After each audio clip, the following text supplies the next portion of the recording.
तंगवाणी में JUI समेत मुख़्तलिफ़ तंज़ीमनि जे कारकुननि तरफ़ां तालके तंगवाणी में वधंदड़ बदअमनी ख़िलाफ़ अनाज मंडी खां रहबर चौक ताईं एहतजाजी रैली कढी धरणो हयो वियो आहे। धरणे सबबि ट्रैफ़िक मुअत्तिल रहियो। रैली जे अॻवाणी मौलाना मोहम्मद सलाह मलिक ऐं मौलाना शमूर बखराणी, सलमान बखराणी, सोहराब सिंधी, अब्दुल फ़ताह कुंडराणी ऐं ॿियनि शिरकत कई। अॻवाणनि रैली खे ख़िताब कंदे चयो त तालके तंगवाणी में बदअमनी जे ॿाहिरि रुकिजी न सघियो आहे।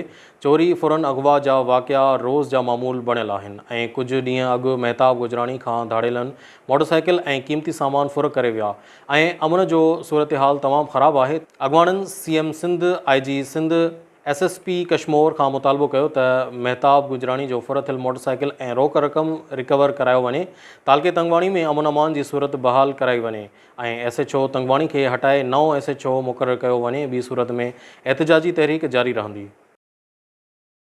हर ख़बर बर वक्त ख़बर ॾिसंदा रहो न्यूज़ लाइन।